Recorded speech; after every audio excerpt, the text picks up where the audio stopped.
Welcome to the Go Find Nervous Show. I'm going to give you a quick breakdown of what to expect in this show so you can fast forward to those locations in the show if you're short on time. Today we got Robby Treadwell, owner of a fantastic gym in Oklahoma City, and here's what you can expect. At the 3:15 mark, he talks about his first boot camp as an introvert. At the 5:26 mark, he talks about his new age health programming. At the 8:57 mark, he talks about going from boot camp to a booming business. At the 14:02 mark, he talks about what you can expect at his gym unit performance. And then finally, at the 21-minute mark, he talks about his super unique morning routine. I hope that helps. Now let's go find nervous. Welcome to the Go Find Nervous Show, the show where we find out at least 3 things that made our guests nervous on their journey to success and how they overcame it. I'm your host, Jake Bolig. Pretty stoked about our guest today. Somebody I look up to, somebody that has a tremendous amount of discipline and work ethic. Somebody that is a deep thinker, in my opinion, somebody that's well thought out, and somebody that has a lot of stuff going on. And this man has a gym in Oklahoma City, but it's more than a gym. He has this virtual training system, has this new philosophy on fitness and this holistic approach. And it's always a pleasure to talk to him and pick his brain. Today, we have Robby Treadwell, owner of Union Performance Gym in Oklahoma City. He's on the show today. How you doing? Robby, thanks for being here, brother. Thanks for having me. Would you call it a gym or would you call it like a movement? Man, that's a good question. I think it's a little bit of both. Yeah. I can't coming from a gym like commercial gym, back in the day where I first started out, it's definitely a lot different than that. Or your typical, Gold's Gym, type setting is definitely a lot different. I don't know what I've never really. So when I go to the gym, so for everybody listening, it's this incredible environment where people are super supportive of each other. You call it functional movements with new age programming, but for just the people listening, it's this really incredible environment that you've set up at Unit Performance. And so what I want to do is take it back a little bit. It's kind of a trick question right at the front because, like, is it a movement? That's a little bit, I know you probably don't want to say that, but take me back. How does Robby get started in the gym business? How do you get started in the holistic approach to working out? If I can say holistic, and then how do you get involved with all this new style of workout that you have created? I think it kind of starts back. I played college football. I'm 36 now. So back, when I was younger days, I played college football. Kind of got into working out my sophomore year in college. And then after that, I was kind of lost on what to do with life. I was going through a lot of stuff back then, depression, just a bunch of things. I don't want to waste too much time talking about that. But I got to a point in my life where I had to really make a change, and working out was the only thing I really knew to do. So I started working out. I knew I needed to change my habits. So I started waking up early, hitting the gym, focusing on nutrition, and just kind of took off from there. So I started working at a physical therapy place, Mercy Hospital, doing inpatient rehab as a physical therapy tech. And so I did that full time. And then before, like on just typical day, like on my way to work, I would work out. Then I'd go work full time at a, Mercy Hospital. And then I'd go back to the gym and work out again or train young kids, athletes. And then over time, it just kind of snowballed into, picking up a client here and there. They threw me into the fire. I taught like a boot camp. Okay. And then it just like, man, I want to do this. So then I started doing that. And here I am today. So. And just snowball into what you are today. So you can follow at Union Performance on Instagram as well for the people listening. You just mentioned a boot camp. They threw you into the fire at this boot camp. Tell me about that first experience with the boot camp, because I know it had to be a little bit nerve-wracking to be like, wait a second. Yeah. I've never done this before. Yeah. Yeah, I'm pretty like introverted person. Right. Like kind of struggle with some social anxiety back in the day. So that was, my heart rate was never been so high in my life. And I didn't really know. I just kind of winged it. You know what I mean? Like, I can't remember a thing about it, honestly. I just remember there was like, 20 people probably. And I just kind of put some circuits together and put them through it. But it was terrifying, man. Like, it was super scary. And yeah. Yeah. So as an introvert, it's like the worst case scenario, right? It's like, hey, I need you to go stand in front of this group of people and just talk out loud, and they're gonna follow everything you say. That's like an introvert. Yeah, It's an introvert's but nightmare, right? being introverted and being that kind of person in a big group setting like that, I didn't really change. I didn't yell. Never been a coach that let's go. You know what I mean? Like I was never that person. Never have been. Mm-hmm. And I think over time, that's what's kind of like led me to be where I am today. Is my style is a little bit different.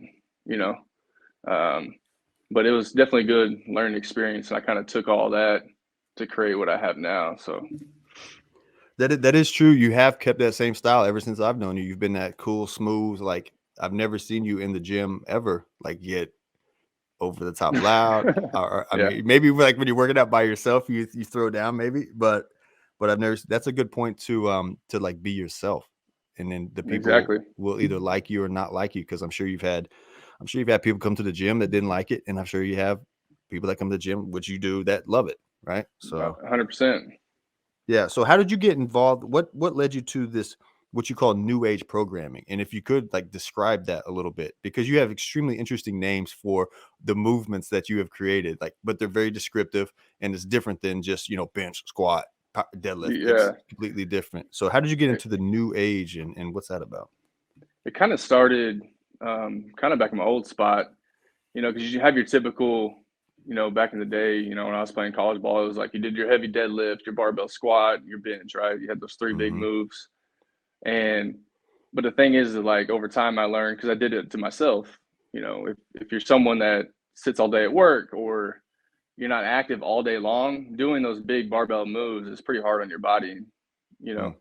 Mm-hmm. So kind of, and I was an athlete. I like to train like an athlete. I'm a big believer in, moving, training like an athlete. So kind of mixing those combos of, you know, big moves with, but more kind of like using bands or kettlebells or dumbbells and Mm-hmm. kind of creating that style. I don't know. It's just, I learned a lot from Eric Cressy. He's one of the big guys back in the day. Mm-hmm. He trains a lot of baseball players, Joe DeFranco, people like that train a lot of athletes that kind of changed the game Mm-hmm. years ago. I learned a lot from them and then just kind of added my style to it. Mm-hmm. But yeah, it is unique. It's, still get your heart rate up. You're still using like kettlebells and heavy weights, but you're just not beating your body down all the time. So you got a lot of mobility mixed in, kind of some weird like primal type movements. It's just, I've been doing it to myself, and you know what I mean, like training myself and other people for so Right. long like this, and I just know how it works and how my body feels and how everybody else Mm-hmm. reacts to it. So it's just kind of, and you just like with anything else, you stay up to date with the new movements, but you don't change too much, right? Mm-hmm. Mm-hmm. Stick to The stick to the basics. the fundamental state. Um, Now that has to be better for joints, right? Because like 100%. the joint, that's what I get when I do those types of workouts is the joint pain is not nearly as intense as if you go in and try to do some heavy squats or Yeah, I mean, just think heavy about bench. putting 100, 200, 300 pounds a bar on your back, and all that weight's just compressing your spine, you Mm-hmm. know and then Mm-hmm. you're shortening your hip flexors because you're in that squat position. And then let's say you're finished with your workout and you go work an 8 to 5 job at your desk and you sit all day long, you know what I mean? So eventually over time that low back's just going to get super tight. Same thing with bench press. You're loading up the bar, your hands already in a bad position, internal rotation on the barbell, doing Mm-hmm. heavy weights, and then you go sit at a computer or look at your phone all day with your shoulders rounded forward. Eventually over time, 1 year, two, I mean, you know what I'm saying? It just Right. snowballs, and eventually your like shoulders are all messed up. So I just, my big goal with my training philosophy is for longevity. I want to be able to do what I'm doing right now until the day I die. So, Mm. and that's my goal for everyone else. It's that kind of keep it simple, but yet effective, efficient, and safe. Mm-hmm. So that's kind of my big thing there. Yeah, well, just talking to you, like I'm checking my posture right now. I'm like, hold on, I gotta make sure I'm doing this right now. It's like just talking about this stuff is um is really interesting. Now, let me talk about your transition from the first boot camp when you're extremely nervous.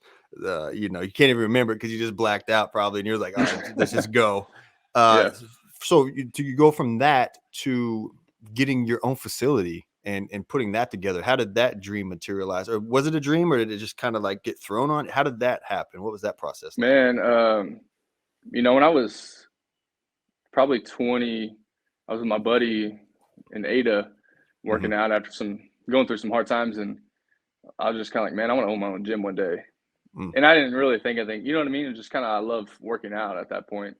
But it was kind of just never really popped up again. But then I started training these people and I started doing my boot camps, and I started seeing that, I guess you could say, I was confident in what I was doing, and I felt like I was good at it, and people enjoyed it and enjoyed me. And I loved kind of like putting my pain into working out and what I did to try to help others, maybe that were going through something that I was going through, you know, to maybe kind of help change someone's life in some way. And I realized that where I was at this facility, I couldn't really be my true self. You know, I had a couple of guys above me. I never was best at taking orders from other people. The ownership of the facility changed twice when I was there. And I just got kind of tired of it, and I was like, man, why not just start your own thing, you know? And so just figured it out, figured out a way. Just figure out a way. Yep. How was it going? How was the early goings of that? Did it pop off real quick, or was there ever like a struggle, like, wow, what did I do? Like, can I pay my bills? I had some help. I had a mentor, business partner, you know, that helped me in the beginning to get things kind of up and going. Of course, you know, I put in so many hours. And I look back and, you know, now I've learned a lot from that, but I feel like I kind of had to put in those hours the way I did. I just maybe went about it a little bit the wrong way, you know, kind of overworked myself a little bit. You know, anxiety was extra high the first couple of years. Oh, really? That's how I see. Yeah. I mean, it's just because I can't sit still. I can't stop. When I want something, I'm going to try to do it. And at that point in my life, you know, there was a lot of people that didn't really understand what I was trying to do, you know, because a lot of people these days, when they work out, they want that instant gratification, that quick fix. You know, they want to go to Orange Theory or whatever those like fancy places, you know what I'm saying? So it was hard for me to relate to people because I wasn't a good communicator. You know, I was introverted. I was still, you know, messed up myself, you know?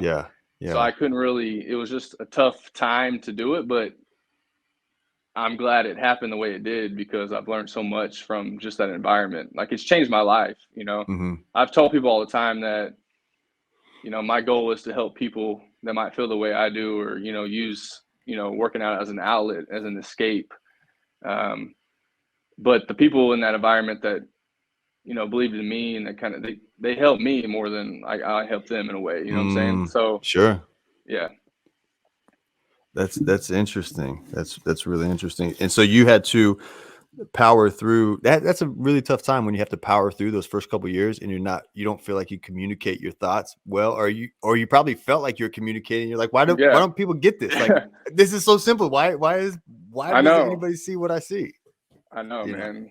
That's hard. It's hard to get people to kind of buy into that. So what was the switch? How did it transition? Because obviously people bought into it eventually. Did you have to change something up, or? No, I think it's just consistency, man. I just stuck with it, you know, and people saw that, and they saw, you know, who I was and who I became, and you know, my lifestyle, and I never changed. You know, I just I think that's a big. Some people saw from the outside maybe that, you know, he's going through this stuff and that he can see, or that, you know, he's changing as well. But I don't know. It's just, Well, there's a saying that I heard. It's called it's not called anything, but somebody says to sell something or to get somebody to believe in something, like, they don't have to believe in it, but they need to believe that you believe in it. And so it's I'm sure that had something to do with it. Like, well, Robbie's showing up every day. I mean, he's not missing a day. Here he is journaling every day. If you follow you on social media, you're journaling, you're putting the time in. You're like Mr. Consistent, right? Going to the gym. And I think there's a lot to be said. For that. So what can people expect when they come to a union performance workout? I really want everybody to go to a union performance workout because I think it's just fantastic. But what can people expect when they go there? They can expect, number one, I'm real big on, you know, warming up the body properly before you work out. So we do a lot of mobility type movements, and, you know, then from there we do like an activation type circuit. and, activation type circuits, kind of mirroring the muscles that you're about to use in your workout, making sure you're nice and warmed up, primed and ready. And you're going to do, a good challenging strength circuit, working total body. That's what we're big on. I'm big on total body strength Monday, Wednesday, Friday. And, you're going to get your heart rate up. You're going to get a good pump as well. Like, it kind of hits all the different things that people love about working out. But at the same time, it's not going to exhaust you and make you feel like you're dead. That's not my goal with any of my workouts, people laying on the ground and want to throw up. I don't want that. It's good to be sore. If you've never worked out at my gym and it's been a while since you've worked out, you're going to be sore in weird areas.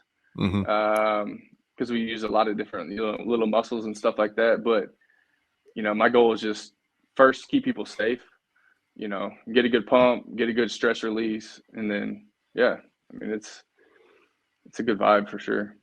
Yeah, that's kind of the feeling that you get when you go there. I love your aspect of your outlook of longevity, of wanting to work out at 70, just like you do now. Because we all know a bunch of people that could throw weight, heavy weight at 25 that are like 42. I'm 42 now that are banged up. Their knees are jacked up. Their back is jacked up. Like even my back is a little bit like I got to work on. I got to make sure it's good. And that's my goal. Is like I told people all the time. It's I'm 36. I played college football when I was younger, but I look better and feel better than I did when I was 24. That's interesting, right? And that's the thing. Just like with nutrition, like in life, like I'm trying to do that anti-aging thing. Life's kind of like a game to me. I want to try to be. I'm not perfect by any means, but it's just fun. I want to try to just. How can I feel better tomorrow? How can I win today, win tomorrow, and stack them up? And just, when I'm 50 years old, I can still go run and hike and do everything I'm doing right now. Yeah. But so a lot of people don't have that outlook. So. Yeah. Well, what's that quote that says that being healthy feels better than any amount of food taste or any kind of food taste or something like that? A lot of people are like, oh, I love the taste of food. I'm like, well, health, being healthy feels better than whatever kind of food tastes good. Let me talk about anti-age for a second because you brought it up.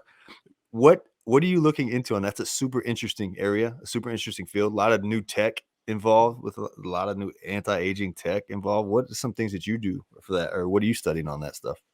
Well, I actually just downloaded Tony Robbins' new book. I was just gonna bring it up. They're talking about some crazy stuff in that. But go ahead. I actually just dove into the first chapter, and then I fast forwarded actually to the very last two because it kind of skips around.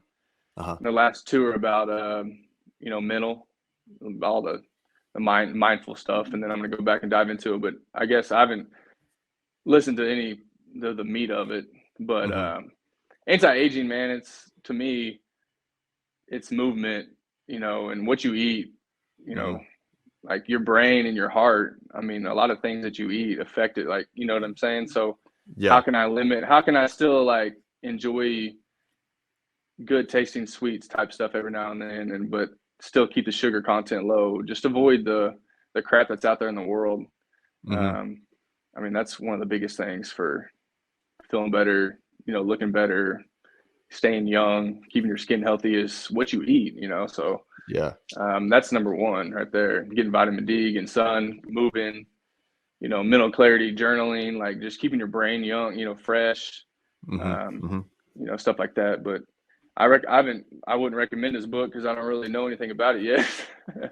But I'm sure it's got a lot of good stuff. It's like 100 experts and doctors, and he really dives into the new age of all the awesome things that they're doing with technology. So I'm pretty pumped to listen to that. Yeah, he was talking about something called like MNN or something like that. I gotta look into it. And it's like this next level tech that's natural. And they're also talking about 3D printers, creating a 3D, like printing out something to put in someone's body, like a lung. Man. I don't know. It's mind blowing, man. But he said there's some stuff that's like happening right now that you wouldn't believe, and there's some stuff that's they're working on that will be pretty like out there pretty soon, like in a year or two. A few years down the road. But, super interesting field, and I know you'll know a lot about it, I'm sure. What one more question on this anti-aging topic. What Are you because I'm really big about this. What are your thoughts on water, man? Do you have any thoughts on like what kind of water people drink? And because in my opinion, I'm like, that's one of the simplest things people can do to really help themselves if they understand what water they're Man, drinking and put it in. I have a filtration system in my house. Uh-huh. So I'm filtered water for sure. But man, I start my day every morning in the shower with 30 ounces of water. Okay. Like first, right when I wake up, because that's when you're most dehydrated usually. Mm-hmm. You're sleeping all night, your muscles are working, your body's working, you're doing all kind of your gut, all that kind of stuff's going on. Mm-hmm. So I like to, pound water back before my coffee. But water's Yep. huge. I mean, we're made of water. I mean, Right. what is it, 80s? What is, I don't even know the exact number, A but lot. It's a big a percentage lot. of what we are is water for sure. Yeah. Yeah. So yeah, and you have water all throughout your body. I mean, you know what I'm saying? So water's huge. I'm not that person that's like, you gotta drink an ounce per body weight, but Sure. I think it depends on how much coffee you drink, stimulants you have, because a lot of that Mm-hmm. kind of stuff can, dehydrate you, or you drinking alcohol. It depends on how clean your lifestyle is. Sure. Um, but I definitely try to get a majority of my water within the first like 4 hours of the day. And then I Okay. can Okay. just casually kind of sip on it the rest of the day. So, but my big Okay. rule of thumb is at least 20 ounces of water in my shower. I don't get out of the shower until I drink it. Oh, I got you. You So built it's the like, habit. Like I'm not leaving until this bottle of water's gone. That's a great habit to have, right? yeah, Like force yourself to I drink it. have Yeah. my routine's pretty, What's your yeah, routine? We got a couple of minutes. Give me your routine man. real quick. Give me your Okay. morning routine. Give it. Give it. Yeah. So I wake up at 3:50. Okay. Just Um, every day, 350. Pretty much, yeah, every day. Okay. Okay. I go in and I make my water, put in a big Hmm. bottle. I go to the shower. I put my towels in my dryer with a wet towel, and I let them fluff up while I'm in the shower. So Okay. I drink my water in the shower. So that's just cool that I'm like in water, drinking water. I mean, it's just like refreshing, right? Right. So Right. I'm in there just thinking thoughts, positive thoughts, just kind of Hmm. chilling, relaxing. Everybody knows how great showers are. It's an Sure. awesome little space. And then I always finish with cold water. So I Finish try your to get shower my, with cold water. yeah. Okay. So Gotcha. I'm all about creating wins first thing in the morning. So I already got two wins there, right? I got a cold shower and I got drinking water. And then when I get out of the shower, I'm freezing. Hmm. So then I get my warm towels out of the dryer. That's the warm towel. Okay. I was like, what is Yeah. the warm So towel? I get my Okay. warm. I know it's just weird. People No. make No. fun It's of me, good. It's but good. Yeah. I sit on the edge of my bed with my warm towels, and that's where I just kind of like focus on breathing, and I'm just Okay. chilling. And then from there, I put on my clothes and I come in my little room I'm in right now, and I have this little table on the ground, and that's where I get out my journal. Hmm. And it depends on the day, but 90% of the time I'm gonna write at least something down on the journal. Hmm. Some days when I have a lot on my mind, like good things though, like work, I want to like just dive into work, so I'll like virtual trainer workouts, but I'm not checking my phone. I'm not, responding to text or anything like that. It's just kind of like my me time, because in my world Okay. here in my bubble, no one I know is up that early in the morning. So Right. it's, I feel like I'm the only person around that's up. There's plenty of people in the world that are up when I'm Right. up, but to me, it's like sacred time. So So you don't even look at your phone because you're up. I love that getting up early. I love to get up early too because the yeah. phone doesn't ring. You can actually get stuff done. You can be in your. So, how long before you get up till you actually look at your phone? Well, so I'm actually like proactive on my phone is probably at least an hour. Yeah, But that's so beneficial. Yeah, sometimes I'll get on Instagram and share like my journaling, like you were talking about earlier. sure, sure. Um, but I don't really usually, like 99% of the time, I'm not going to respond to anything. Yeah, You know, I might check and make sure there's not like some kind of emergency, or I'll, check and make sure people can get in the gym, because they usually beat me there. mm, Um, just to make sure like the door code's working or something like that. But yeah, that 4 a.m. to 5 a.m.'s, it's my favorite time of the day. this your time. Yeah, man, love it, And dude. Love it. that's why people always ask me, like, how can you be doing what you're doing if you're so introverted? And it's like, if I don't have that hour of me time in the morning, then I'm not fun to be around. Mm, And I'm that's not, your energy time. I That's where you can't, build the energy. yeah. Yeah, And I have to do that for me so I can be that person for other people. right. And that's Yeah, what I try to preach to people too. It's like, take care of you, so you can be on your game in order to, fully be present for other people. So I'm a firm believer in, you know, doesn't have to be 4 a.m. Right. But I always tell people, if you can try to wake up 20 minutes earlier, 10 minutes earlier, to have Mm-hmm. just do something for you, before you enter the world, because the information overload, man, the social media, the news. I mean, it's freaking crazy out there right now. So yeah, you got to protect that dome. People are trying to get in that exactly, dome every day, right? Like, exactly. well, dude, we got like just a little bit of time left. How can people get involved with Unit Performance? How can people follow you? How can people get involved with this new thing you got going in Midtown Oklahoma City? Yeah. So easiest would be follow us, Union Performance on Instagram. And that's just Union Performance. That's, our handle. And then mine's Robbie Treadwell. I'm on Instagram. I do some stuff on there. And then I also have my own podcast that I've kind of took a break from recently, but it's called the Wake Up Podcast with Robbie Treadwell. And then the Midtown location hopefully will be open in mid-April. Okay. Kind of get some stuff rock and rolling there. But yeah, that's kind of everything. Sweet. Well, sweet. Yeah. Well, everybody listening, go follow Robbie. Go follow Unit Performance. I'm telling you, the workout stuff is next level. It's well thought out. There's no shortcuts taken in the thought process to create this system and this group and this movement that you create there in Oklahoma City. So I appreciate you being here, brother. And you have to come on in the future and tell me how that Midtown location is going. Sounds good, man. Appreciate you. All right, brother. We'll see you soon. All right. Take care. Hey, one last thing before you go, leave a comment. Which example did you most align with from today's show? I'm curious. I want to know. Also, if there's somebody that you want to find out what's made them nervous, leave their name in the comment. I'll try to get them on the show. Follow me on social media at Jake Bolig. Follow the show at Go Find Nervous. And if you don't mind, subscribe. It helps me out the whole algorithm thing. I appreciate it. I'll see you next time. Go Find Nervous.